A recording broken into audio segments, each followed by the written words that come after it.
जब कर्ण ने द्वारका पर आक्रमण किया तब भगवान श्री कृष्ण ने क्या किया? क्या कर्ण के साथ भगवान श्री कृष्ण का युद्ध हुआ था? कैसे किया था कर्ण ने श्री कृष्ण के नारायणी सेना का सामना? दोस्तों, भगवान श्री कृष्ण से युद्ध करने का साहस द्वापर युग में बहुत कम योद्धाओं में था, क्योंकि श्री कृष्ण स्वयं भगवान विष्णु के अवतार थे। अपने असीम शक्ति से वो किसी को भी पल भर में खत्म कर सकते थे। वो अपने सुदर्शन चक्र से किसी को भी परास्त कर सकते थे। इसके बावजूद एक बार कर्ण ने द्वारका पर आक्रमण किया था। आखिर क्यों कर्ण ने द्वारका पर आक्रमण किया था? क्या श्री कृष्ण के साथ कर्ण की कोई दुश्मनी थी? इन सारे प्रश्नों के उत्तर आज के इस वीडियो में जानेंगे। लेकिन वीडियो में आगे बढ़ने से पहले अगर आप इस चैनल पे नए हैं तो इस चैनल को सब्सक्राइब करके बेल आइकन पर अवश्य प्रेस कीजिएगा। द्यूत सभा में पांडवों को परास्त करके कौरवों ने पांडवों को वनवास में भेज दिया था। जहाँ पांडव वन में बहुत ही कष्ट में अपना दिन गुजार रहे थे, वह कौरव भव्य महलों में ऐशो आराम में जी रहे थे। इस दौरान पांडवों को और भी कष्ट पहुंचाने के लिए कौरवों ने एक योजना बनाई। इस योजना के अनुसार पांडव जहां पर अपना वनवास काट रहे थे, वह कौरव विहार करने के लिए जाते हैं, ताकि कौरवों के इस भोग विलास को देखकर पांडवों को बेहद कष्ट पहुंचे। ये बात अर्जुन के पिता देवराज इंद्र को पहले ही पता चल गया था, इसलिए उन्हें गंधर्वों को आदेश दिया था कि वो समस्त कौरवों को बंदी बना ले। इसलिए जब कौरव वन में विहार करने के लिए गए थे, तब गंधर्वों ने उन पर आक्रमण किया था। इस युद्ध में गंधर्वों ने अचानक से कौरवों पर हमला किया था, जिसके कारण कौरव गंधर्वों के आगे टिक नहीं पाए। कौरवों को परास्त करके गंधर्वों ने दुर्योधन को बंदी बना लिया था। गंधर्व और उनके राजा चित्रसेन ने इस युद्ध में माया का प्रयोग किया था, जिसके कारण कौरव गंधर्वों का सामना नहीं कर पाए। इस युद्ध में कर्ण ने कई बार गंधर्वों को परास्त करके उनको पीछे धकेल दिया था। तब लाखों गंधर्वों ने एक साथ कर्ण पर आक्रमण किया और कर्ण के धनुष को तोड़ डाला, जिस वजह से कर्ण को इस युद्ध से पीछे हटना पड़ा। गंधर्व युद्ध के समय कर्ण के पास अपना दिव्य विजय धनुष नहीं था, जिसके कारण कर्ण इस युद्ध में दिव्यास्त्र नहीं चला पाए। इसलिए इस युद्ध में कर्ण को हार का सामना करना पड़ा। कर्ण के सामने ही गंधर्वों ने दुर्योधन को बंदी बना लिया, जिस वजह से कर्ण के वीरता पर लोग सवाल उठाने लगे थे। इस दौरान पितामह भीष्म ने कर्ण का बहुत ही अपमान किया। उन्होंने कर्ण के वीरता पर कई सवाल उठाए। इसलिए अपने खोए हुए सम्मान को वापस पाने के लिए कर्ण ने दिग्विजय करने का विचार किया और एक विशाल सेना के साथ वो दिग्विजय के लिए निकल पड़े। कर्ण के दिग्विजय यात्रा के दौरान पांडव वनवास में थे और इस समय दुर्योधन ने धरती की सबसे मुश्किल यज्ञ यानी वैष्णव यज्ञ किया था। पहले कर्ण ने पांचाल राज द्रुपद के राज्य पर आक्रमण किया। अपनी विशाल सेना के साथ कर्ण ने द्रुपद के नगर को चारों ओर से घेर लिया। जब द्रुपद को संदेश मिला कि कर्ण ने उनके राज्य पर आक्रमण किया है, तब द्रुपद अपने सेना को लेकर युद्ध क्षेत्र में पहुंचे। इसके बाद कर्ण और द्रुपद में एक भयंकर युद्ध हुआ, लेकिन इस युद्ध में कर्ण ने द्रुपद को परास्त कर दिया।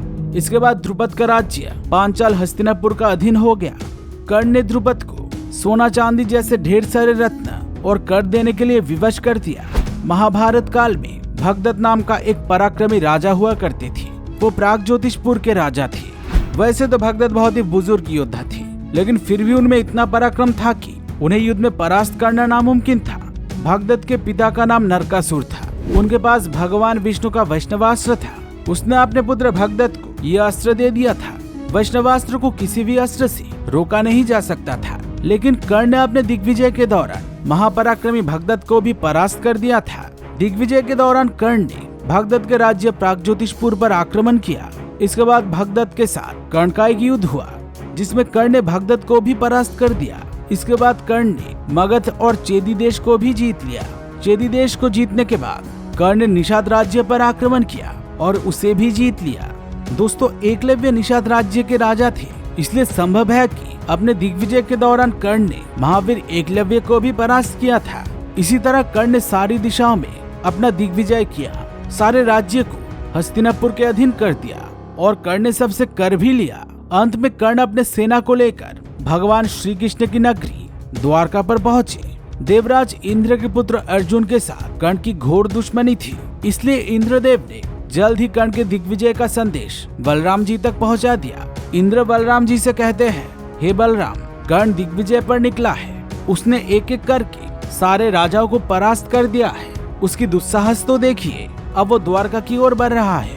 इंद्रदेव की इस बात को सुनकर बलराम जी कहते हैं, हस्तिनापुर की अधीनता हम यादव कभी भी स्वीकार नहीं करेंगे। अगर कर्ण की सेना द्वारका के द्वार पर पहुंची तो मैं उन्हें यमलोक के द्वार पर पहुंचा दूंगा।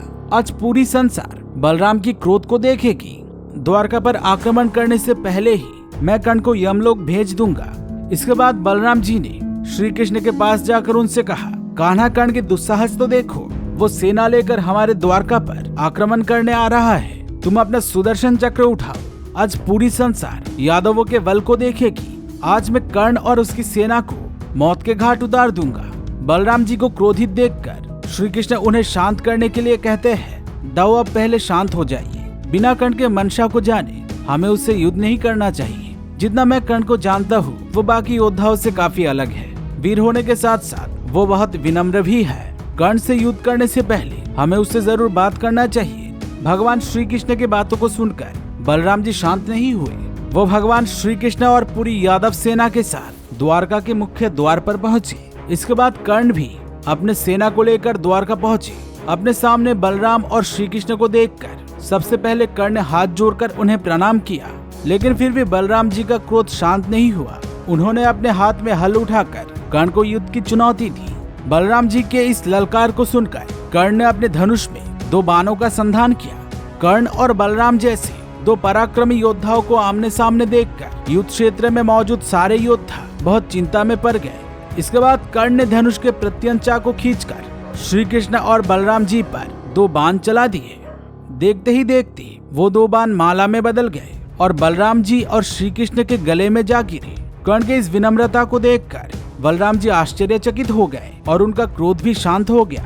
इसके बाद कर्ण ने बलराम जी से कहा, हे बलराम, हस्तिनापुर की तरफ से मैं दिग्विजय पर निकला था। मैंने चारों दिशाओं के सारे राज्यों पर विजय पाई है, लेकिन श्री कृष्ण और आपसे युद्ध करके कौन जीत सकता है। इसलिए मैं द्वारका को जीतने नहीं बल्कि द्वारका के साथ संधि करने आया हूँ। बलराम जी, कृपया आप हस्तिनापुर की मित्रता को स्वीकार करें। कर्ण के बातों को सुनकर बलराम जी बहुत ही प्रसन्न हुए। उन्होंने कर्ण से कहा, अद्भुत कर्ण, अद्भुत। तुम्हारे इस विनम्रता को देखकर मैं बहुत प्रसन्न हुआ। मैंने योद्धा तो बहुत देखा है, लेकिन बहुत कम योद्धा है जिसमें तुम जैसी विनम्रता है। पूरे पृथ्वी को जीतकर तुमने अपने शौर्य का प्रमाण दिया। इसके बाद भी तुमने हमें इतना सम्मान दिया कि मैं आश्चर्यचकित हो गया। मैं हस्तिनापुर की इस मित्रता को स्वीकार करता हूँ। इसके बाद श्री कृष्ण और बलराम जी ने कर्ण को गले लगाकर उनका स्वागत किया। भगवान श्री कृष्ण और बलराम जी ने कर्ण को द्वारका पर आमंत्रित भी किया, जहां कर्ण समेत उनकी पूरी सेना को भोजन परोसा गया। वैसे तो कर्ण ने सारे राजाओं को परास्त करके उनके राज्य को अपने अधीन कर लिया था, लेकिन कर्ण ने द्वारका पर आक्रमण नहीं किया और न ही उनसे युद्ध करने की सोची। अगर कर्ण श्री कृष्ण और बलराम जी से युद्ध करते तो परिणाम क्या होता, कमेंट करके जरूर बताना। अगर आपको ये वीडियो अच्छा लगा है तो इसे जरूर एक लाइक करें और कमेंट में जय श्री कृष्ण अवश्य लिखें। ऐसे और वीडियोस देखते रहने के लिए इस चैनल को सब्सक्राइब करके बेल आइकन को जरूर दबाएं।